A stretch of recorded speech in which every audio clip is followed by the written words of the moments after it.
Hello friends, welcome back to our channel. ಹೇಗಿದ್ದೀರಾ? ಎಲ್ಲರೂ ಚೆನ್ನಾಗಿದ್ದೀರಾ ಅಂತ ಅಂದ್ಕೊಂಡಿದ್ದೀನಿ. ನನ್ನ ಚಾನಲ್ಗೆ ಯಾರಾದರೂ ಸಬ್ಸ್ಕ್ರೈಬ್ ಮಾಡದೆ ನೋಡ್ತಾ ಇದ್ದರೆ ದಯವಿಟ್ಟು ಸಬ್ಸ್ಕ್ರೈಬ್ ಮಾಡ್ಕೊಂಡು ನೋಡಿ ಅಂತ ಹೇಳ್ತಾ ಇವತ್ತಿನ ವೀಡಿಯೋನ ಸ್ಟಾರ್ಟ್ ಮಾಡ್ತಾ ಇದ್ದೀನಿ. ಇವತ್ತು ಶನಿವಾರ.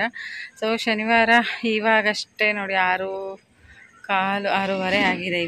ಇವಾಗಷ್ಟೇ ನಾನು ಆಫೀಸಿಂದ ಬಂದೆ. ಇನ್ನೂ ಫ್ರೆಶ್ ಅಪ್ ಆಗಬೇಕು ಮತ್ತು ಅಡುಗೆ ಮಾಡಬೇಕು. ಏನು ಅಡುಗೆ ಮಾಡೋದು ಇನ್ನೂ ಯೋಚನೆ ಮಾಡಿಲ್ಲ. ಏನು ಅಡುಗೆ ಮಾಡೋದು ನೋಡೋಣ. ಪೊಂಗಲ್ ಮಾಡೋಣ ಅಂತ ಅಂದ್ಕೊಂಡಿದ್ದೀನಿ. ಯಾಕಂದರೆ ಇವತ್ತು ಸ್ಯಾಟರ್ಡೆ ಸಂಜೆ ಒನ್ ಟೈಮ್ ಅಷ್ಟೇ ಅಲ್ವಾ, ಇನ್ನು ಸಾಂಬಾರುಗಳು ಅದು ಇದು ಮಾಡೋಕ್ಕಾಗಲ್ಲ, ಮಾಡಿದರೆ ವೇಸ್ಟ್ ಆಗುತ್ತೆ. ಇನ್ನು ನಾಳೆ ಸಂಡೇ. ಸಂಡೇ ಹೇಗಿದ್ರು ಇವಾಗ ಶ್ರಾವಣ ಮಾಸದಲ್ಲೆಲ್ಲ ನಾನ್ ವೆಜ್ ತಿಂದಿಲ್ಲ. ಇವಾಗ ಮತ್ತು ನಾಳೆ ನಾನ್ ವೆಜ್ ಮಾಡ್ತೀವಿ. ಹಾಗಾಗಿ ಇವಾಗ ಏನಾದರೂ ಸಿಂಪಲ್ಲಾಗಿ ಒನ್ ಟೈಮ್ ಆಗೋಷ್ಟು ಮಾತ್ರ ಮಾಡ್ಕೊಳೋಣ ಅಂತ ಪೊಂಗಲ್ ಮಾಡೋಣ ಅಂತ ಅಂದ್ಕೊಂಡಿದ್ದೀನಿ. ನೋಡೋಣ, ಪೊಂಗಲೇ ಮಾಡಿಬಿಡೋಣ. ಪೊಂಗಲ್ ಚಟ್ನಿ ಮಾಡಲಾ? ಪೊಂಗಲ್ ಚಟ್ನಿ ಮಾಡಿಬಿಟ್ರೆ ಇವಾಗ ಈ ಟೈಮ್ ಮುಗ್ದೋಗುತ್ತೆ.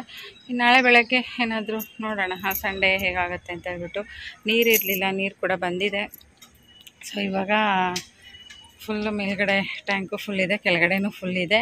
ಬಟ್ಟೆ ವಾಶ್ ಮಾಡೋಕ್ಕೆ ಹಾಕಬೇಕು. ಬಟ್ಟೆಗಳೆಲ್ಲ 2 ಟ್ರಿಪ್ ವಾಶ್ ಮಾಡೋದಕ್ಕೆ ಹಾಕಿದ್ರೆ ಬಟ್ಟೆಗಳ ಕತೆನೂ ಮುಗ್ದೋಗ್ಬಿಡುತ್ತೆ. ನಾಳೆ ಫುಲ್ಲು ರೆಸ್ಟ್ ಮಾಡಬೇಕು ಸ್ವಲ್ಪ. ಸಂಡೇ ಈ ವಾರ ಫುಲ್ಲು ಬ್ಯುಸಿ ಇದೆ ಅಲ್ವಾ. ಫುಲ್ಲು ಲಾಸ್ಟ್ ಗೌರಿ ಹಬ್ಬದಿಂದ ಫುಲ್ಲು ಬ್ಯುಸಿ ಇದ್ದೀನಿ. ರೆಸ್ಟ್ ಮಾಡೋಣ, ಲೀವ್ ಹಾಕೋಣ ಅನ್ಕೋತಾ ಇದ್ದೀನಿ, ಆಗ್ತಾನೇ ಇಲ್ಲ. ನಾಳೆ ಸ್ವಲ್ಪ ಬೇಗ ಎಲ್ಲ ಕೆಲಸಗಳನ್ನ ಮುಗಿಸ್ಬಿಟ್ಟು ರೆಸ್ಟ್ ಮಾಡಬೇಕು, ಇಲ್ಲಾಂದರೆ ಆಗೋದಿಲ್ಲ. ಓಕೆ ಫ್ರೆಂಡ್ಸ್, ವಿಡಿಯೋನ ಪೂರ್ತಿ ಕಂಪ್ಲೀಟಾಗಿ ವಾಚ್ ಮಾಡಿ ಮತ್ತೆ ಸಿಗ್ತೀನಿ. ಸಂಜೆ ಏನಪ್ಪ ಅಡುಗೆ ಮಾಡೋದು ಅಂತ ಯೋಚನೆ ಮಾಡ್ಕೊಂಡಿದ್ದು ಫೈನಲಿ ಪೊಂಗಲ್ ಮಾಡಿಬಿಡೋಣ ಅಂಥೇಳಿ ಡಿಸೈಡ್ ಆಗಿ ಇವಾಗ ಒಂದು ಕುಕ್ಕರ್ ತೊಗೊಂಡಿದ್ದೀನಿ.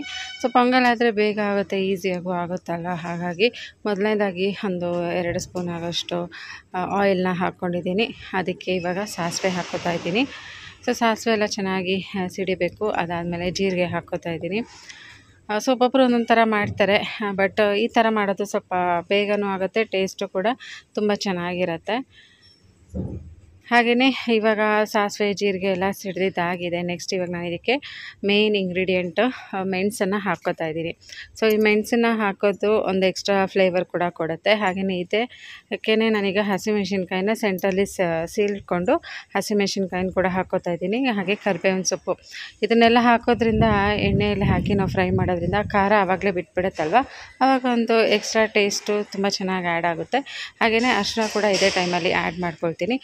ಅರಿಶಿನ ಎಲ್ಲ ಆ್ಯಡ್ ಮಾಡ್ಕೊಂಡ್ಮೇಲೆ ಈಗ ಒಂದು ಸ್ವಲ್ಪ ತಿರುಗಿಸ್ಕೊಟ್ಬಿಟ್ಟು ಇದಕ್ಕೇ ನಾನು ಒಂದು 3/4 ಲೋಟ ಆಗೋಷ್ಟು ಅಕ್ಕಿನ ತೊಗೊಳ್ತೀನಿ. 3/4 ಲೋಟ ಅಕ್ಕಿ, 1/4 ಲೋಟದಷ್ಟು ಹೆಸರುಬೇಳೆ. ಎರಡನ್ನೂ ನಾನು ನೀಟಾಗಿ ತೊಳೆದಿಟ್ಬಿಟ್ಟು ಇವಾಗ ಇದಕ್ಕೇ ಎಣ್ಣೆಗೆ ಹಾಕಿ ಒಂದು 2 ನಿಮಿಷ ಫ್ರೈ ಮಾಡಿಕೊಂಡು ನೀರನ್ನು ಹಾಕ್ಕೊಂಡು ಟೇಸ್ಟಿಗೆ ಬೇಕಾದಷ್ಟು ಉಪ್ಪನ್ನು ಹಾಕ್ಕೊಂಡು ಇದನ್ನು ಚೆನ್ನಾಗಿ ಕುದಿಸೋದಷ್ಟೇ. ಒಂದು ಸ್ವಲ್ಪ ನೀರು ಜಾಸ್ತಿ ಹಾಕ್ಕೋಬೇಕು. ಇಲ್ಲ ನಾವು 2 ಥರನೂ ಮಾಡ್ಕೋಬೋದು. ಇದನ್ನು ಕುಕ್ಕರ್ಗೆ ಹಾಕಿಬಿಟ್ಟು ಅಂದರೆ ಕುಕ್ಕರ್ ಮುಚ್ಕೊಂಡು ಮಾಡ್ಬೋದು. ಇಲ್ಲ ಹಾಗೆ ಬೇಯಿಸ್ತೀವಿ ಅಂದರೆ ಹಾಗೇನೂ ಬೇಯಿಸ್ಕೋಬೋದು. ನಾನು ಇದನ್ನು ಓಪನ್ ಲಿಡ್ಡಲ್ಲೇ ಮಾಡ್ತಾಯಿದ್ದೀನಿ. ನೀರೊಂದು ಸ್ವಲ್ಪ ಜಾಸ್ತಿಗೆ ಹಾಕ್ಕೊಂಡು ಓಪನ್ ಲಿಡ್ಡಲ್ಲೇ ಹಾಗೆಯೇ ಬೇಯಿಸ್ಕೊಳ್ತೀನಿ. ಒಂದು 20 ನಿಮಿಷದಲ್ಲೇ ಆಗಿಬಿಡತ್ತೆ. ಕುಕ್ಕರಲ್ಲಿ ಮಾಡಿದ್ರೆ ಅದೇ ಟೈಮ್ ಆಗುತ್ತೆ, ಯಾಕಂದರೆ ಮತ್ತು ಸ್ಟೀಮೆಲ್ಲ ಹೋಗೋಷ್ಟೊತ್ತಿಗೆ ಅಷ್ಟೊತ್ತಾಗುತ್ತೆ. ಯಾವುದು ಬೇಕಾದರೂ ನಾವು ಮಾಡ್ಕೋಬೋದು. ಮತ್ತು ಕುಕ್ಕರ್ ಅಂದರೆ ವಿಷಲ್ ಕೂಗ್ಸೋದಕ್ಕಿಂತ ಇದು ಸ್ವಲ್ಪ ಟೇಸ್ಟಿನೂ ಚೆನ್ನಾಗಿರುತ್ತೆ ಅಂತ ಹೇಳಿಬಿಟ್ಟು ನಾನು ಓಪನ್ ಲಿಡ್ಡಲ್ಲೇ ಮಾಡ್ತಾಯಿದ್ದೀನಿ. ಹಾಗೆಯೇ ನೋಡಿ ಇವಾಗೆಲ್ಲ ಆಗಿದೆ. ಟೇಸ್ಟಿಗೆ ಬೇಕಾದಷ್ಟು ಉಪ್ಪೆಲ್ಲ ಹಾಕ್ಕೊಂಡು ಇದನ್ನು ಚೆನ್ನಾಗಿ ಕುದಿಸ್ಕೊಂಡ್ರೆ ನೀಟಾಗಿ ಪೊಂಗಲ್ ರೆಡಿ ಆಗುತ್ತೆ. ಇದಕ್ಕೆ ಒಂದು ಸ್ವಲ್ಪ ಚಟ್ನಿ ಸೈಡಲ್ಲಿ ಇದ್ಬಿಟ್ರೆ ಸಖತ್ತಾಗಿರುತ್ತೆ. ನಾನು ಇದನ್ನೆಲ್ಲ ಈ ಥರ ನಾನು ಹೇಳಿದ್ನಲ್ಲ, ಪೊಂಗಲ್ಲು, ಬಿಸಿಬೇಳೆಬಾತು ಇವೆಲ್ಲನೂ ನಾನು ರಾತ್ರಿ ಟೈಮಲ್ಲೇ ಮಾಡೋದು. ಉಪ್ಪಿಟ್ಟು ಇದೆಲ್ಲ ನಾನು ಟಿಫನ್ ಐಟಮ್ಸ್ ನಮ್ಮ ಮನೇಲಿ ರಾತ್ರಿ ಟೈಮ್ ಮಾಡ್ಕೋತೀವಿ. ಯಾಕಂದರೆ ಇನ್ನು ಬೆಳಗ್ಗೆ ಟೈಮ್ ನಾವೆಲ್ಲ ಬ್ಯುಸಿ ಇರೋದ್ರಿಂದ ನೈಟಲ್ಲಿ ಈ ಥರ ಟಿಫನ್ ಐಟಮ್ಸ್ನ ಮಾಡ್ಕೋತೀವಿ. ಬೆಳಗ್ಗೆ ಟೈಮ್ ಇದನ್ನೆಲ್ಲ ತಿನ್ನೋದಕ್ಕೂ ಆಗೋದಿಲ್ಲ ಅಲ್ಲ. ಹಾಗಾಗಿ ನೋಡಿ ಬಿಸಿಯಾಗಿ ಪೊಂಗಲ್ ಇವಾಗ ರೆಡಿಯಾಗಿದೆ. ಶನಿವಾರ ನೈಟು ಏನು ಅಡುಗೆ ಎಲ್ಲ ಮಾಡೋಷ್ಟು ಅಂದರೆ ಜಾಸ್ತಿ ಎಲ್ಲ ಅಡುಗೆ ಮಾಡ್ಕೊಳ್ಳೋದಕ್ಕಾಗಲ್ಲ. ನೆಕ್ಸ್ಟ್ ಡೇ ಮತ್ತು ಸಂಡೇ ಆಗಿರೋದ್ರಿಂದ ನಾನ್ ವೆಜ್ ಅದು ಇದು ಇರುತ್ತೆ ಅಂತ ಹೇಳಿ ಸಿಂಪಲ್ಲಾಗಿ ಪೊಂಗಲ್ ಮಾಡ್ಕೊಂಡಿದ್ದೀನಿ. ಅದಕ್ಕೆ ಒಂದು ಸಿಂಪಲ್ಲಾಗಿರೋಂಥ ಒಂದು ಚಟ್ನಿ, ಕಾಯಿ ಚಟ್ನಿ, ಕಾಯಿ ಹಾಗೆಯೇ ಕಡಲೆಪಪ್ಪೆಲ್ಲ ಹಾಕಿಬಿಟ್ಟು ಚಿಕ್ಕ ಜಾರಲ್ಲೇ ಮಾಡ್ಕೊಂಡಿದ್ದೆ, ಜಾಸ್ತಿ ಕೂಡ ಚಟ್ನಿ ಮಾಡಿಲ್ಲ. ಆ ಟೈಮ್ಗೆ ಎಷ್ಟು ಬೇಕೋ ಅಷ್ಟು ಮಾತ್ರ ಮಾಡ್ಕೊಂಡಿದ್ದೆ. ಬಿಸಿ ಬಿಸಿ ಪೊಂಗಲ್ಲು ಚಟ್ನಿ ಖಾರವಾಗಿ ಸೂಪರಾಗಿರುತ್ತೆ ಕಾಂಬಿನೇಷನು. ಸೊ ನನಗೆ ಈ ಥರ ಬಿಸಿ ಬಿಸಿಯಾಗಿ ತಿನ್ನೋದು ಇಷ್ಟ. ಯಾಕಂದರೆ ಆಲ್ಮೋಸ್ಟ್ ನಾವೇನಕ್ಕೆ ಕಷ್ಟಪಡ್ತೀವಿ ರುಚಿ ರುಚಿಯಾಗಿ ಊಟ ಮಾಡೋಕ್ಕೆ, ಬಿಸಿ ಬಿಸಿಯಾಗಿ ಊಟ ಮಾಡೋಕ್ಕೆ ಅಲ್ವಾ. ಸೊ ಅದೇ ಇಲ್ಲ ಅಂತಂದರೆ ಏನಕ್ಕೆ ಅಷ್ಟೆಲ್ಲ ಕಷ್ಟಪಡಬೇಕು. ಸೊ ಅದಾದಮೇಲೆ ಮತ್ತೆ ನಾನು ಯಾವುದೇ ಥರ ವ್ಲಾಗ್ ಮಾಡ್ಕೊಳಕ್ಕೆ ಹೋಗಲಿಲ್ಲ. ಸಂಡೇ ಪೂರ್ತಿ ವ್ಲಾಗೇ ಮಾಡಿಲ್ಲ, ಫುಲ್ ಡೇ ರೆಸ್ಟ್ ಮಾಡಿದೆ. ಅದಾದಮೇಲೆ ಇವಾಗ ನಾನು ಮೋಮೋಸ್ ಮಾಡ್ತಾಯಿದ್ದೀನಿ. ಸೊ ಏನಪ್ಪ all of A sudden momos ಅಂದರೆ ಮಕ್ಕಳು ತುಂಬ ಕೇಳ್ತಾಯಿದ್ರು, ಹಾಗಾಗಿ ಮೋಮೋಸ್ ಮಾಡ್ತಾಯಿದ್ವಿ. ಮೊದಲನೇದಾಗಿ ಇಲ್ಲಿ ಮೋಮೋಸ್ ಚಟ್ನಿಗೆ 4 ಟೊಮೆಟೊ ಹಾಗೆಯೇ ಒಣಗಿದ ಮೆಣಸಿನ್ಕಾಯಿ ಮತ್ತು ಕೊತ್ತಂಬರಿ ಸೊಪ್ಪು ಇವಿಷ್ಟನ್ನು ಚೆನ್ನಾಗಿ ಕುದಿಸ್ಕೋಬೇಕು ಒಂದು 5 ನಿಮಿಷ. ಹಾಗೆಯೇ ಈಗ ಮೋಮೋಸ್ಗೆ ಇಲ್ಲಿ ಮೈದಾ ಹಿಟ್ಟನ್ನು ತೊಗೊಂಡಿದ್ದೀನಿ. ನಾನು ಫಸ್ಟ್ ಟೈಮ್ ಮಾಡ್ತಾ ಇರೋದು ಇದನ್ನು, ಹಾಗಾಗಿ ಮೈದಾ ಹಿಟ್ಟಲ್ಲಿ ಮಾಡ್ತಾಯಿದ್ದೀನಿ. ನೆಕ್ಸ್ಟ್ ಟೈಮು ನೋಡೋಣ ಗೋಧಿ ಹಿಟ್ಟಲ್ಲಿ ಒಂದ್ಸಲ ಟ್ರೈ ಮಾಡ್ತೀನಿ. ಯಾಕಂದರೆ ಫಸ್ಟ್ ಟೈಮ್ ಮಾಡ್ತಾ ಇರೋದ್ರಿಂದ ಅದರ ಟೆಕ್ಸ್ಚರ್ ಪರ್ಫೆಕ್ಟಾಗಿ ಬರಬೇಕಲ್ವ, ಹಾಗಾಗಿ ಮೈದಾ ಹಿಟ್ಟಲ್ಲೇ ಮಾಡ್ತಾಯಿದ್ದೀನಿ. ಅಲ್ಲಿಗೂ ವಿನಯ್ ಕೇಳಿದೆ ನಾನು ಗೋಧಿ ಹಿಟ್ಟಲ್ಲಿ ಮಾಡ್ತೀನಿ ಅಂತ. ಅವನು ಇಲ್ಲ ಮಮ್ಮಿ ನೀನು ಮೈದಾ ಹಿಟ್ಟಲ್ಲೇ ಮಾಡು, ಯಾಕಂದರೆ ಅದನ್ನು ಮೋಮೋಸ್ ತಿಂದಂಗೆ ಇರಬೇಕು ಅಂತ ಹೇಳ್ತಿದ್ದ. ಅದಕ್ಕೋಸ್ಕರ ಸರಿ ಆಯಿತು. ಅಂದರೆ ಮೈದಾ ಅಷ್ಟೊಂದು ಹೆಲ್ತ್ಗೆ ಒಳ್ಳೆಯದಲ್ಲ, ಆದರೂ ಕೂಡ ಯಾವಾಗಲೂ ಮಾಡಲ್ಲ, ಯಾವಾಗಲಾದ್ರು ಒಂದೊಂದು ಸಲ ಅಲ್ವಾ ಮಾಡೋದು, ಬಾಯಿ ಟೇಸ್ಟ್ಗೂ ಕೂಡ ಸ್ವಲ್ಪ ಮಾಡ್ಕೋಬೇಕು ಅವಾಗವಾಗ ಅಂತ ಹೇಳಿ ಮೈದಾ ಹಿಟ್ಟಲ್ಲೇ ಮಾಡ್ತಾಯಿದ್ದೀನಿ. ಆ್ಯಕ್ಚುಲಿ ಮೋಮೋಸ್ ಮಾಡೋದಕ್ಕೆ ಏನು ಕಾರಣ ಅಂತಂದರೆ ಸಂಡೇ ಏನಾದ್ರು ತಿನ್ನಬೇಕು ಅಂತ ವಿನಯ್ ಹೇಳ್ತಾಯಿದ್ದ. ಹಾಗಾಗಿ ಸರಿ ಮೋಮೋಸ್ ತಿನ್ನಬೇಕು, ನಾನು ಮೋಮೋಸ್ ಟೇಸ್ಟೇ ಮಾಡಿರಲಿಲ್ಲ. ಅದಕ್ಕೋಸ್ಕರ ಸರಿ ಆಯಿತು ಅಂತ ಹೇಳಿ ಮೋಮೋಸ್ ತರಿಸಿದ್ವಿ. 100 ರೂಪೀಸ್ಗೆ ಜಸ್ಟ್ 10 ಪೀಸ್ ಏನೋ ಕೊಟ್ಟಿದ್ರು ಅಷ್ಟೇ. 1 ಪೀಸ್ 10 ರೂಪಾಯಿ ಅಂತೆ, 10 ಪೀಸ್ ಅಷ್ಟೇ ಕೊಟ್ಟಿದ್ದರು. ಯಾರಿಗೂ ಸಾಕಾಗಲಿಲ್ಲ. ನಾನು ಅವತ್ತೇ ಟೇಸ್ಟ್ ಮಾಡಿ ನೋಡಿದೆ. ಸರಿ ಟೇಸ್ಟ್ ಮಾಡಿದ್ಮೇಲೆ ಇದಿಷ್ಟು ಏನು ನೋಡೋಣ ಮನೇಲಿ ಟ್ರೈ ಮಾಡೋಣ ಇದನ್ನು, ಏನು 100 ರೂಪೀಸ್ಗೆ ಇಷ್ಟು ಬರೀ 10 ಪೀಸ್ ಬರುತ್ತೆ, ಇದನ್ನು ಯಾಕೆ ಮತ್ತೆ ಹೊರಗಡೆ ತಿನ್ನಬೇಕು ಅಂತ ಹೇಳಿಬಿಟ್ಟು ಸರಿ ಆಯಿತು ಮನೇಲೇ ಟ್ರೈ ಮಾಡೋಣ ಅಂತ ಮನೇಲೇ ಮಾಡ್ತಾಯಿದ್ದೀನಿ. ಮೊದಲನೇದಾಗಿ ಇವಾಗ ತರಕಾರಿ ಎಲ್ಲ ಹೆಚ್ಚಿಟ್ಕೊಂಡಿದ್ದೀನಿ. ಇದಕ್ಕೆ ನಾನು ಬೆಳ್ಳುಳ್ಳಿ ಹಾಕ್ಕೋತಾ ಇದ್ದೀನಿ. ಒಂದು ಪ್ಯಾನ್ ತಗೊಂಡು ಅದರಲ್ಲೇ ಒಂದು ಸ್ವಲ್ಪ ಎಣ್ಣೆ ಬಿಸಿ ಮಾಡಿಕೊಂಡು ಬೆಳ್ಳುಳ್ಳಿ ಹಾಗೆ ಈರುಳ್ಳಿ ಎಲ್ಲನೂ ಸಣ್ಣಕ್ಕೆ ಹೆಚ್ಚಿಟ್ಕೋಬೇಕು. ಅದನ್ನೇ ಹಾಕ್ಕೋತಾ ಇದ್ದೀನಿ. ಸಣ್ಣಕ್ಕೆಲ್ಲ ಹೆಚ್ಚಿಟ್ಕೊಂಡ್ಮೇಲೆ ಇದನ್ನೊಂದು ಸ್ವಲ್ಪ ಫ್ರೈ ಮಾಡ್ಕೊಳ್ಳೋಣ. ಬೆಳ್ಳುಳ್ಳಿ ಅಷ್ಟೇ ಮತ್ತು ಈರುಳ್ಳಿ ಇದಿಷ್ಟೇ ಸಣ್ಣಕ್ಕೆ ಹೆಚ್ಚಿಟ್ಕೊಂಡು ಇದನ್ನೊಂದು ಸ್ವಲ್ಪ ಫ್ರೈ ಮಾಡ್ಕೋಬೇಕು. ನಾರ್ಮಲಾಗಿ ನಮ್ಮ ಸೌತ್ ಇಂಡಿಯನ್ದಲ್ಲಿ ನಾವು ಒಗ್ಗರಣೆ ಹಾಕ್ತೀವಲ್ಲ ಆ ಥರ ಎಲ್ಲ ಏನಿಲ್ಲ. ಸೊ ಇದು ಚೈನೀಸ್ ಡಿಶ್ ಆಗಿರೋದ್ರಿಂದ ಅವರು ಇದೆ ಜಾಸ್ತಿ ಬೆಳ್ಳುಳ್ಳಿ ಇದನ್ನೆಲ್ಲ ಯೂಸ್ ಮಾಡ್ತಾರಲ್ವ. ಸೊ ಇವಾಗ ಕ್ಯಾಪ್ಸಿಕಮ್ ಸ್ವಲ್ಪ ಚಿಕ್ಕದಾಗಿ ಹೆಚ್ಚಿಟ್ಕೊಂಡು, ಹಾಗೆ ಕ್ಯಾರೆಟು ಮತ್ತು ಇದು ಕ್ಯಾಬೇಜು, ನವಿಲುಕೋಸ ಏನು ಹೇಳ್ತಾರೆ ಇದಕ್ಕೆ, ನವಿಲುಕೋಸಲ್ಲ ಗೆಡ್ಡೆಕೋಸು. ಒಂದೊಂದು ಸಲ ಏನಾಗುತ್ತೆ ಗೊತ್ತಾ ಫ್ರೆಂಡ್ಸ್, ಈ ಎಡಿಟಿಂಗ್ ಮಾಡಬೇಕಾದ್ರೆ ಹೆಸರುಗಳೇ ಬರೋದಿಲ್ಲ, ಮರ್ತೋಗ್ಬಿಡ್ತೀವಿ. ಗೊತ್ತಿರುತ್ತೆ ಹೆಸರು, ಆದರೂ ಮರ್ತೋಗ್ಬಿಡ್ತೀವಿ, ಏನು ಮಾಡೋಕ್ಕಾಗಲ್ಲ. ಇವಾಗ ಇದನ್ನೆಲ್ಲನೂ ಚೆನ್ನಾಗಿ ಜಾಸ್ತಿ ಫ್ರೈ ಮಾಡಬಾರ್ದು. ಒಂದು 2 to 3 ಮಿನಿಟ್ಸ್ ಮಾಡಿಕೊಂಡ್ರೆ ಸಾಕು, ಜಾಸ್ತಿ ಕುಕ್ ಆಗೋದು ಬೇಡ. ಯಾಕಂದರೆ ಮತ್ತೆ ಇದನ್ನು ನಾವು ಬೇಯಿಸ್ತೀವಿ ಅಲ್ವಾ, ಅದಕ್ಕೋಸ್ಕರ ಜಾಸ್ತಿ ಕುಕ್ ಆಗೋದೇನು ಬೇಡ. ಇದು ಒಂದು 2 ನಿಮಿಷ ಈ ಥರ ಕೈ ಆಡಿಸ್ಬಿಟ್ಟು ಅದಾದಮೇಲೆ ಇದಕ್ಕೆ ನಾವು ಹೇಗೂ ಪಿಜ್ಜಾ ಎಲ್ಲ ತರಿಸ್ಬೇಕಾದ್ರೆ ಚಿಲ್ಲಿ ಫ್ಲೇಕ್ಸು ಆರಿಗೇನೋ ಅದೆಲ್ಲ ಕೊಟ್ಟಿರ್ತಾರಲ್ಲ, ಸೊ ಅದೇನಾದರೂ ಇದ್ದರೆ ಹಾಕ್ಕೋಬೋದು, ಆಪ್ಷನಲ್ಲು. ಇಲ್ಲ ಅಂದರೆ ಪರವಾಗಿಲ್ಲ. ಇದಕ್ಕೆ ಉಪ್ಪನ್ನು ಆ್ಯಡ್ ಮಾಡಿಬಿಟ್ಟು ಚೆನ್ನಾಗಿ ಫ್ರೈ ಮಾಡಿಕೊಂಡು, ಬೇಕಿದ್ದರೆ ನಿಮ್ಮ ಟೇಸ್ಟ್ಗೆ ನೀವೇನಾದರೂ ಮನೇಲೇ ಚಿಲ್ಲಿ ಫ್ಲೇಕ್ಸ್ ಮಾಡ್ಕೊಳಂಗಿದ್ರೆ ಮಾಡ್ಕೊಂಡು ಹಾಕ್ಕೋಬೋದು.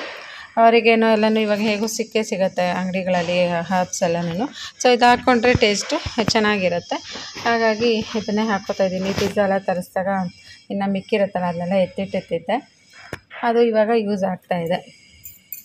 ನೋಡಿ ಫ್ರೆಂಡ್ಸ್, ಆದಷ್ಟು ಹೊರಗಡೆ ಫುಡ್ಸ್ಗಿಂತ ನಾನು ಜಾಸ್ತಿ ಮನೇಲಿ ಮಾಡೋದನ್ನೇ ಪ್ರಿಫರ್ ಮಾಡ್ತೀನಿ. ಮನೇಲಿ ತುಂಬ ಬಲವಂತ ಮಾಡ್ದವಿನೇ ಬೇಕೇ ಬೇಕು ಅಂತ ಕೇಳ್ತಿದ್ದ. ಸರಿ ನಾವು ಟೇಸ್ಟ್ ನೋಡೋಣ ಹೇಗಿರುತ್ತೆ ಅಂತ ಹೇಳಿ ಸರಿ ಆಯಿತು ತೊಗೊಂಡು ಬಾ ಅಂತ ಹೇಳಿ ತರಿಸಿದ್ದೆ. ಬಟ್ ಏನೋ ನನಗೆ ಅಷ್ಟದು ವರ್ತ್ ಅಂತ ಅನ್ನಿಸ್ಲಿಲ್ಲ. ಅದೇ 100 ರೂಪೀಸ್ಗೆ ನಾವು ಮನೆಯಲ್ಲಿ ನೆಮ್ಮದಿಯಾಗಿ ನೋಡಿ ಎಲ್ಲರೂ ಮಾಡಿಕೊಂಡು 4 ಜನ ನೆಮ್ಮದಿಯಾಗಿ ತಿಂದ್ವಿ ಅಂತ ಹೇಳ್ಬೋದು. ಅದೇ 100 ರೂಪೀಸ್ಗೆ 4 ಜನಕ್ಕೆ ಸಾಕಾಗಲೇ ಇಲ್ಲ ಹೊರಗಡೆ. ಅದು ಹೈಜೀನ್ ಕೂಡ ಅಲ್ಲ ಅಂತ ನಾನು ಅಷ್ಟೋಗಿ ಪ್ರಿಫರ್ ಮಾಡಲ್ಲ, ಅದು ಹೈಜೀನ್ ಕಾರಣಕ್ಕೇನೆ. ಯಾಕೆಂದರೆ ಹೊರಗಡೆ ಯಾವ ಥರ ಮಾಡಿರ್ತಾರೋ ಏನೋ ನಾವು ಕಣ್ಣಲ್ಲಿ ನೋಡಿರಲ್ಲ. ಹಾಗಾಗಿ ನಾನು ಆದಷ್ಟು ಕಂಟ್ರೋಲ್ ಮಾಡ್ತೀನಿ. ಹೊರಗಡೆ ಫುಡ್ಡು ಮಕ್ಳಿಗೂ ಕೊಡಿಸಲ್ಲ, ನಾವು ಜಾಸ್ತಿ ತಿನ್ನೋಕ್ಕೆ ಹೋಗಲ್ಲ. ತುಂಬ ರೇರು ಯಾವಾಗಲೂ ಒಂದೊಂದು ಸಲ ಅಷ್ಟೇನೆ ಏನಾದರೂ ನಮ್ಮ ಕೈಯಲ್ಲಿ ಆಗಲಿಲ್ಲ ಅಂತೇಳಿದ್ರೆ ಮಾತ್ರ ನಾವು ತುಂಬ ರೇರಾಗಿ ತರಿಸ್ತೀವಿ. ಇಲ್ಲಾಂದರೆ ಆದಷ್ಟು ನಾನು ಏನೇ ಫುಡ್ ಆಗಿದ್ದರೂ ಕೂಡ ನಾನು ಅದನ್ನ ಫಸ್ಟ್ ಟೈಮ್ ನಾನು ಇದುವರೆಗೂ ಮಾಡಲೇ ಇಲ್ಲ ಅಂದರೂ ಕೂಡ ಕಲಿತ್ಕೊಂಡು ನಾನು ಮನೆಯಲ್ಲೇ ಮಾಡಿಕೊಡ್ತೀನಿ ಮಕ್ಕಳಿಗೆ.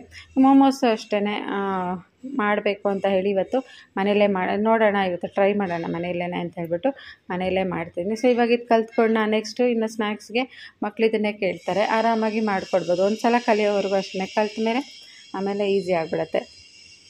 ಈಗ ಖಾರ ಚಟ್ನಿ ಮಾಡ್ಕೊತಾ ಇದ್ದೀನಿ. ಅದಕ್ಕೂ ಅಷ್ಟೇ ತವಾಗೆ ಒಂದು ಸ್ವಲ್ಪ ಬೆಳ್ಳುಳ್ಳಿ ಹಾಗೆ ಈರುಳ್ಳಿ ಹಾಕ್ಕೊಂಡು ಅದೊಂದು ಸ್ವಲ್ಪ ತಿರುಗಿಸ್ಕೊಟ್ಬಿಟ್ಟು ನಾವೇನು ಟೊಮೆಟೊ ಮತ್ತು ಒಣಗಿದ ಮೆಣಸಿನ್ಕಾಯಿ, 1 ಟೊಮೆಟೊಗೆ 3 ಒಣಗಿದ ಮೆಣಸಿನ್ಕಾಯಿ ಅಂತ ಲೆಕ್ಕ ಹಾಕ್ಕೊಂಡು ಹಾಕಿದ್ದೀನಿ. ಸೊ ಹಾಗಾಗಿ 1 ಟೊಮೆಟೊಗೆ 3 ಹಸಿಮೆಣಸಿನ್ಕಾಯಿ, 4 ಟೊಮೆಟೊ ಹಾಕ್ಕೊಂಡಿದ್ದೆ. ಸೊ ಅದಕ್ಕೆ ಕ್ಯಾಲ್ಕುಲೇಟ್ ಮಾಡಿಕೊಂಡು ಅಷ್ಟು ಒಣಗಿದ ಮೆಣಸಿನ್ಕಾಯಿ ಹಾಕ್ಕೊಂಡು ಅದನ್ನೆಲ್ಲ ಬೇಯಿಸ್ಕೊಂಡು ಅದನ್ನ ಸಿಪ್ಪೆ ಎಲ್ಲ ತೆಗೆದ್ಬಿಟ್ಟು ರುಬ್ಕೊಂಡಿದ್ದೆ. ಸೊ ರುಬ್ಕೊಂಡಿರೋದನ್ನ ಇವಾಗ ಇದಕ್ಕೆ ಹಾಕ್ತಾಯಿದ್ದೀನಿ ಒಗ್ಗರಣೆಗೆ. ಸೊ ಇದು ಜಾಸ್ತಿ ಏನು ಕಷ್ಟ ಏನಿಲ್ಲ, ವೆರಿ ಸಿಂಪಲ್ ಆಗಿದೆ. ಈಗ ಇದೆಲ್ಲ ಆಗಿದೆ ಅಲ್ವಾ, ಇದಕ್ಕೆ ನಾವು ಟೇಸ್ಟಿಗೆ ಬೇಕಾದಷ್ಟು ಉಪ್ಪು ಹಾಗೆ ಸಕ್ಕರೆನ ಹಾಕೋಬೇಕು. ಸಕ್ಕರೆ 1 ಸ್ಪೂನ್ ಹಾಕ್ಕೊಂಡ್ರೆ ಸಾಕು, ಯಾಕಂದರೆ ಉಪ್ಪು, ಹುಳಿ, ಖಾರ ಹಾಗೆಯೇ ಸ್ವೀಟು ಇದೆಲ್ಲ ಸೇರಿದ್ರೆ ಅದೊಂದು ಟೇಸ್ಟ್ ಚೆನ್ನಾಗಿರುತ್ತಲ್ವ. ಅದಕ್ಕೋಸ್ಕರ ಬೆಲ್ಲ ಹಾಕೋಂಗಿಲ್ಲ, ಇದಕ್ಕೆ ಸಕ್ಕರೆನೇ ಹಾಕಬೇಕು. ಬೆಲ್ಲ ಹಾಕಿದ್ರೆ ಬೇರೆ ಟೇಸ್ಟ್ ಬರುತ್ತೆ. ಸೊ ಇದಕ್ಕೆ ನಾನೀಗ ಸಕ್ಕರೆನ ಹಾಕ್ಕೋತಾ ಇದ್ದೀನಿ 1 ಸ್ಪೂನು. ಹಾಗೆಯೇ ಟೇಸ್ಟಿಗೆ ಬೇಕಾದಷ್ಟು ಉಪ್ಪನ್ನು ಆ್ಯಡ್ ಮಾಡ್ತಾಯಿದ್ದೀನಿ ಅಷ್ಟೇ. ಈ ಚಟ್ನಿಗೆ ಬೇರೆ ಇನ್ನೇನು ಆ್ಯಡ್ ಮಾಡೋಷ್ಟಿಲ್ಲ, ಇಷ್ಟೇ ಸಾಕಾಗುತ್ತೆ. ಸೊ ಅದು ವೆರಿ ಈಸಿ ಆಗಿದೆ ಅಲ್ವಾ, ನೋಡೋದಕ್ಕೂ ಈಸಿ ಇದೆ, ಮಾಡೋದಕ್ಕೂ ಈಸಿ ಇರುತ್ತೆ. ನಾನು ಆ್ಯಕ್ಚುಲಿ ವಿಡಿಯೋ ನೋಡಬೇಕಾದ್ರೆ ಕಷ್ಟ ಇರುತ್ತೇನೋ ಅಂತ ಅನ್ಕೋತಿದ್ದೆ, ಬಟ್ ಪ್ರೋಸೆಸ್ ನಾನು ಮಾಡ್ತಾ ತುಂಬ ಈಸಿ ಅಂತಲೇ ಅನ್ನಿಸ್ತು. ಏನಂದರೆ ತರಕಾರಿಗಳೆಲ್ಲ ಸ್ವಲ್ಪ ನಾವು ಹೆಚ್ಚಿಟ್ಕೊಂಡಿದ್ರೆ ಬೇಗನೆ ಮಾಡ್ಬೋದು, ಅಂಥ ಕಷ್ಟದ ಡಿಶ್ ಏನಂತ ಅನ್ನಿಸ್ಲಿಲ್ಲ ನನಗೆ.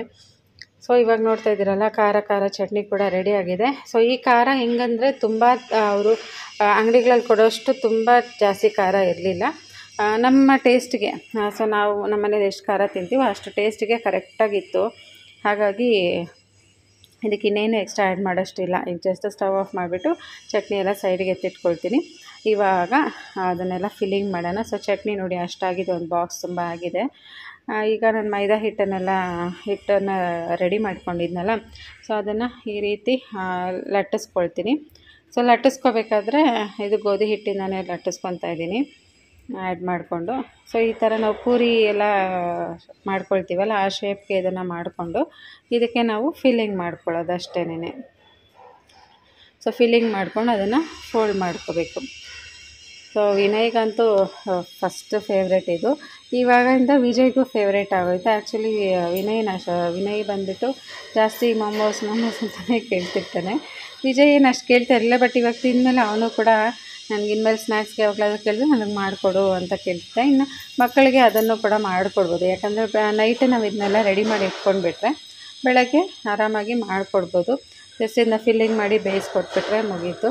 ಸೊ ತರಕಾರಿನೂ ಅಷ್ಟೇ, ಎಲ್ಲ ತರಕಾರಿಗಳನ್ನ ರಾತ್ರಿ ನಾವು ಹೆಚ್ಚಿಟ್ಕೊಂಡ್ಬಿಟ್ಟು ಬೆಳಗ್ಗೆ ನಾವು ಇದನ್ನು ಸ್ವಲ್ಪ ಒಗ್ಗರಣೆ ಹಾಕ್ಕೊಂಡು ಫಿಲ್ ಮಾಡಿ ಸ್ಟೀಮ್ ಮಾಡಿ ಕೊಟ್ಟರೆ ಮುಗೀತು. ನೆಕ್ಸ್ಟು ತೀರಾ ನಮಗೆ ಮೈದಾ ಹಿಟ್ಟು ಬೇಡ ಅಂದರೆ ಗೋಧಿ ಹಿಟ್ಟಲ್ಲೂ ಕೂಡ ನಾವು ಮಾಡ್ಕೋಬೋದು, ಬಟ್ ಟೆಕ್ಸ್ಚರ್ ಈ ಥರ ಬರೋದಿಲ್ಲ.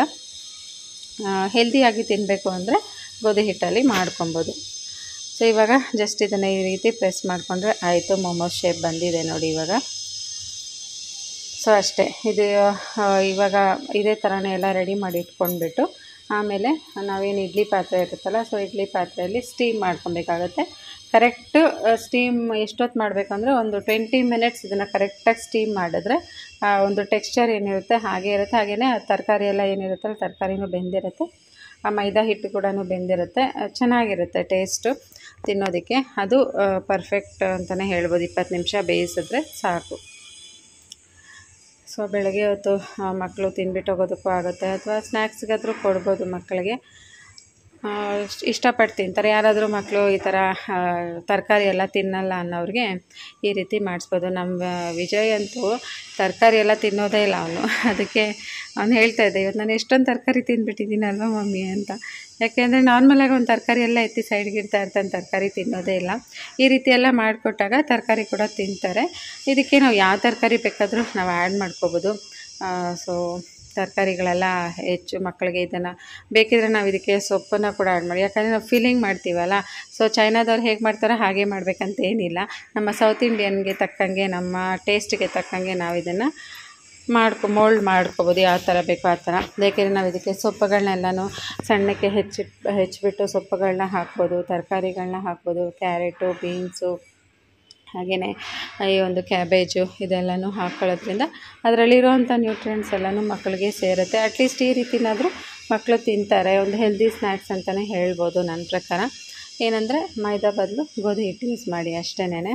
ಇನ್ನೆಲ್ಲನೂ ಓಕೆ, ಬೇರೆ ಅಂತ ಇದರಲ್ಲಿ ಬೇರೆ ಇನ್ನೇನು ಅಂದರೆ ಮೈದಾ ಒಂದೇ ಅಲ್ವಾ, ಇನ್ನೆಲ್ಲನೂ ಓಕೆ ಹೆಲ್ದಿಯಾಗಿರೋದೆ ಅಂತ ಹೇಳ್ಬೋದು. ನನಗಂತೂ ಖುಷಿ ಆಯಿತು. ಏನಾದರೂ ಈ ಥರ ನಾವು ಫಸ್ಟ್ ಟೈಮ್ ಟ್ರೈ ಮಾಡಿದಾಗಲೇ ಬಂದುಬಿಟ್ರೆ ಚೆನ್ನಾಗಿ, ಅದಕ್ಕಿಂತ ಖುಷಿ ಇನ್ಯಾವುದೂ ಇರೋಲ್ಲ. ಉಪ್ಪು ಖಾರನೂ ಅಷ್ಟೇ ಪರ್ಫೆಕ್ಟಾಗಿತ್ತು, ಯಾವುದೇ ಥರ ಉಪ್ಪು ಜಾಸ್ತಿ ಆಗಿರೋದು ಕಡಿಮೆ ಆಗಿರೋದು ಆಗಿರಲಿಲ್ಲ. ಹಾಗೆ ಖಾರನೂ ಅಷ್ಟೇ ಪರ್ಫೆಕ್ಟಾಗಿತ್ತು ಚಟ್ನಿಗೆಲ್ಲನೂ. ಮಕ್ಕಳು ತುಂಬ ಇಷ್ಟಪಟ್ಟು ತಿಂದರು, ಅಷ್ಟೇ ಸಾಕು ನನಗೆ. ಮಕ್ಕಳು ಮತ್ತು ಹಸ್ಬೆಂಡ್ ಕೂಡ ಈ ಥರದ್ದೆಲ್ಲ ಅಷ್ಟು ಇಷ್ಟಪಡೋಲ್ಲ, ಬಟ್ ಅವರು ಕೂಡ ತಿಂದ್ಬಿಟ್ಟು ತುಂಬ ಚೆನ್ನಾಗಿದೆ ಅಂತ ಹೇಳಿದ್ರು. ಅವ್ರಿಗೂ ಕೂಡ ಇಷ್ಟ ಆಯಿತು. ನನಗೂ ಕೂಡ ಇಷ್ಟ ಆಯಿತು. ನಾನು ಕೂಡ ಅಷ್ಟಾಗಿ ಇದನ್ನೆಲ್ಲ ಹೊರಗಡೆ ಫುಡ್ ತಿನ್ನಲ್ವಲ್ಲ, ಬಟ್ ಇದನ್ನು ಮನೆಯಲ್ಲೇ ಮಾಡಿರೋದ್ರಿಂದ ನನಗೂ ಕೂಡ ತುಂಬ ಇಷ್ಟ ಆಯಿತು. ಇದು ಓಕೆ, ಒಂದು ಟೈಮ್ ತಿನ್ಬೋದಲ್ವಾ ಅಂತ ಹೇಳಿಬಿಟ್ಟು. ಹಾಗೆ ಆ ಚಟ್ನಿ ಇದೆಯಲ್ಲ, ಆ ಚಟ್ನಿ ನಾವು ಚಪಾತಿಗೂ ಕೂಡ ತಿನ್ಬೋದು. ಸೊ ಟೇಸ್ಟ್ ಏನು ಚೆನ್ನಾಗಿರುತ್ತೆ ಚಪಾತಿಗೆಲ್ಲನೂ, ರೊಟ್ಟಿಗಳಿಗೆ ಚಪಾತಿಗೆ ಕೂಡ ಆ ಚಟ್ನಿನ ತಿನ್ಬೋದು, ಏನು ವೇಸ್ಟ್ ಏನಾಗೋದಿಲ್ಲ. ಸೊ ಮಕ್ಕಳೇನಾದರೂ ಕೇಳಿದಾಗ ನಾವೆಷ್ಟೇ ಬ್ಯುಸಿ ಇದ್ದರೂ ಕೂಡ ಈ ರೀತಿ ನಾವು ಟೈಮ್ ತೊಗೊಂಡು ಮಾಡಿಕೊಡ್ತೀವಲ್ಲ, ಅದು ಖುಷಿನೇ ಬೇರೆ ಅಂತ ಹೇಳ್ಬೋದು. ಯಾಕಂದರೆ ವರ್ಕಿಂಗ್ ವುಮೆನ್ಸ್ಗೆ ಇಷ್ಟು ಟೈಮ್ ಇರೋದಿಲ್ಲ ಅಲ್ವಾ. ಬೆಳಗ್ಗೆ ಟೈಮ್ ಅವ್ರಿಗೆ ಮಕ್ಕಳಿಗೆ ಲಂಚ್ ಬಾಕ್ಸ್ ಕೂಡ ರೆಡಿ ಮಾಡಬೇಕು.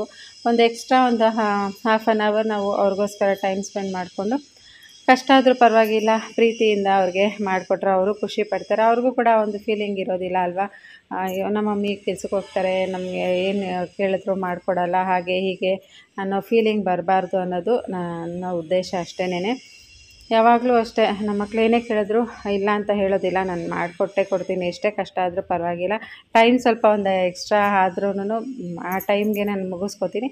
ಏನಂದರೆ ಬೆಳಗ್ಗೆ ಟೈಮ್ ಏನಾದರೂ ಒಂದು ಕೆಲಸನ ಸ್ಕಿಪ್ ಮಾಡಿಕೊಂಡು ಅವ್ರೇನು ಕೇಳ್ತಾರೋ ಅದನ್ನು ಮಾಡಿಕೊಡ್ತೀನಿ. ಸ್ಕಿಪ್ ಮಾಡಿರೋ ಕೆಲಸನ ಸಂಜೆ ಕೂಡ ಬಂದು ಮಾಡ್ಕೊಂಬೋದಲ್ವಾ ಅಂತ ಹೇಳಿಬಿಟ್ಟು. ಯಾಕಂದರೆ ಅವ್ರಿಗೂ ಬೇಜಾರಾಗಬಾರ್ದು.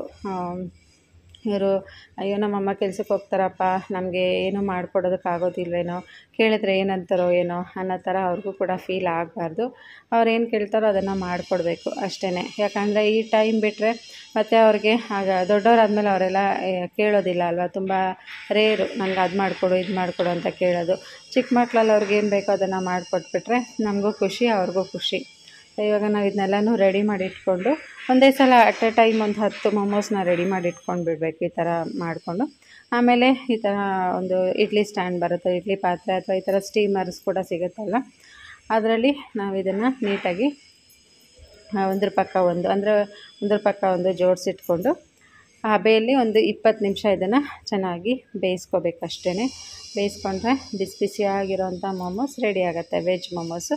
ಇದರಲ್ಲೇ ಚಿಕನ್ ಕೂಡ ಮಾಡ್ತಾರಂತೆ, ಬಟ್ ನನಗೇನು ಅದು ಪ್ರಿಪ್ರೇಷನ್ ನನಗೇನು ಅಷ್ಟು ಇಷ್ಟ ಆಗಲಿಲ್ಲ ಅದು. ಬಟ್ ವೆಜ್ಜದು ಇಷ್ಟ ಆಯಿತು, ಹಾಗಾಗಿ ವೆಜ್ಜೇ ಮಾಡಿದೆ.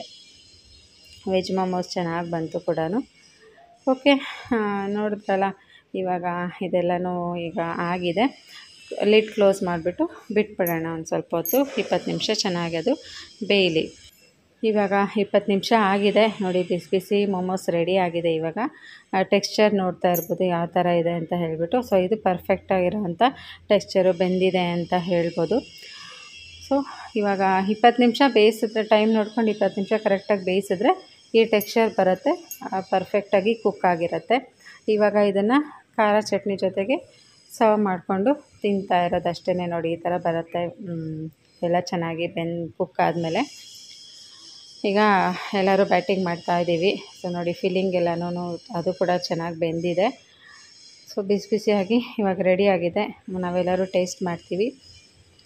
ಓಕೆ ಫ್ರೆಂಡ್ಸ್, ಇದಾಗಿತ್ತು ಇವತ್ತಿನ ವೀಡಿಯೋ. ಹೇಗಿತ್ತು ವಿಡಿಯೋ ಅನ್ನೋದನ್ನ ಕಮೆಂಟ್ ಮಾಡಿ. ಮತ್ತು ಮೊಮೋಸ್ ಎಲ್ಲ ಪ್ರಿಪ್ರೇಷನ್ ಹೇಗಿತ್ತು, ನೀವು ಕೂಡ ಏನಾದರೂ ಟ್ರೈ ಮಾಡಿಲ್ಲ ಅಂದರೆ ಒಂದು ಸಲ ಟ್ರೈ ಮಾಡಿ ನೋಡಿ. ನೋಡಿ ಆ ಪ್ಲೇಟಿಗೆ ಹಾಕಿದ ತಕ್ಷಣ ಫುಲ್ ಖಾಲಿ ಪ್ಲೇಟು. ಸೊ ಎಲ್ಲ ಟೇಸ್ಟ್ ನೋಡ್ತಾ ಇದ್ದೀವಿ. ಟೇಸ್ಟ್ ಅಂತೂ ನನಗೂ ಕೂಡ ತುಂಬಾ ಇಷ್ಟ ಆಯಿತು. ಮೈಲ್ಡಾಗಿತ್ತು, ಯಾವುದೇ ಥರ ಜಾಸ್ತಿ ಖಾರ ಆಗಿರೋದು ಆಗಲಿ, ತುಂಬ ಉಪ್ಪು ಅನ್ನೋದಾಗಲಿ, ಉಪ್ಪಿಲ್ಲ ಅನ್ನೋ ಥರ ಆಗಲಿ, ಆ ಥರ ಯಾವುದೂ ಇರಲಿಲ್ಲ. ಪರ್ಫೆಕ್ಟಾಗಿ ಒಂದು ಹೆಲ್ದಿ ಸ್ನ್ಯಾಕ್ಸ್ ಅಂತಲೇ ಹೇಳ್ಬೋದು. ಚೆನ್ನಾಗಿತ್ತು. ನಾನು ಮನೆಯಲ್ಲಿ ಹಸ್ಬೆಂಡು, ಮಕ್ಕಳು ಎಲ್ಲರೂ ಚೆನ್ನಾಗಿ ಎಂಜಾಯ್ ಮಾಡಿಕೊಂಡು ತಿಂದ್ವಿ. ಇದಕ್ಕಿಂತ ಖುಷಿ ಇನ್ನೇನಿರುತ್ತೆ ಅಲ್ವಾ? ಒಬ್ಬ ಗೃಹಿಣಿಗೆ ತಾನು ಮಾಡೋ ಅಡುಗೆ ಮನೇಲಿ ಗಂಡ ಮಕ್ಕಳು ಎಲ್ಲ ಸೇರಿಕೊಂಡು ಖುಷಿಯಾಗಿ ತಿಂದು ಅವ್ರು ಖುಷಿಪಟ್ಟರೆ ಅಷ್ಟೇ ಸಾಕು. ಅದಕ್ಕಿಂತ ಖುಷಿ ಇನ್ನೇನು ಸಿಗುತ್ತೆ? ನಾವು ಇನ್ನೇನು ತಾನೇ ಬಯಸ್ತೀವಿ? ನಮಗೇನು ಹಣ ಮಾಡಿ, ಆಸ್ತಿ ಮಾಡಿ, ಒಡವೆಗಳು ಮಾಡಿಕೊಡಿ, ಬಟ್ಟೆಗಳಿಸ್ಕೊಡಿ ಅಂತಲೇ ಕೇಳ್ತೀವಿ. ಮನೆಯಲ್ಲಿ ಸ್ವಲ್ಪ ತಾನು ಮಾಡಿರೋ ಅಡುಗೆಗಳು ಎಲ್ಲರೂ ಇಷ್ಟಪಟ್ಟು ತಿಂದರೆ ಅಷ್ಟೇ ಖುಷಿ ಆಗುತ್ತೆ. ಅದಕ್ಕಿಂತ ಇನ್ನೇನು ನಾನು ಜಾಸ್ತಿ ಎಕ್ಸ್ಪೆಕ್ಟ್ ಕೂಡ ಮಾಡೋಕ್ಕೋಗಲ್ಲ. ಅದು ನಿಮಗೂ ಕೂಡ ಗೊತ್ತಲ್ವ? ಚಿಕ್ಕ ಚಿಕ್ಕ ಖುಷಿಗಳಲ್ಲೇ ತುಂಬ ದೊಡ್ಡ ಒಂದು ಅಂದರೆ ಚಿಕ್ಕ ಖುಷಿಗಳೇ ನಾವು ತುಂಬ ಚೆನ್ನಾಗಿ ಸೆಲೆಬ್ರೇಟ್ ಮಾಡ್ಕೋತೀವಿ. ಸಾಕು, ನಮಗೆ ದೇವ್ರು ಎಷ್ಟು ಕೊಟ್ಟಿದ್ದಾರೋ ಅಷ್ಟೇನೆ, ಅದರಲ್ಲೇ ತೃಪ್ತಿಯಾಗಿ ಜೀವನ ಮಾಡಬೇಕು ಅನ್ನೋದೇ ನಮ್ಮ ಪಾಲಿಸಿ. ಹಾಸಿಗೆ ಇದ್ದಷ್ಟು ಕಾಲು ಚಾಚಬೇಕು, ಅತಿಯಾಗಿ ಆಸೆ ಪಡಬಾರ್ದು. ಸೊ ಇವೆರಡನ್ನು ಫಾಲೋ ಮಾಡ್ಕೊಂಡು ಬರ್ತಾಯಿದ್ದೀವಿ. ಸೊ ಚೆನ್ನಾಗಿದೆ ಎಲ್ಲ ಪ್ರಾವರ್ಬು. ಹಾಸಿಗೆ ಇದ್ದಷ್ಟು ಕಾಲು ಚಾಚಬೇಕು, ಅತಿಯಾಗಿ ಯಾವುದಕ್ಕೂ ಆಸೆ ಪಡಬಾರ್ದು. Thank you so much for watching friends. Take care. ಮತ್ತೆ ಸಿಗ್ತೀನಿ. ಬೈ ಬಾಯ್.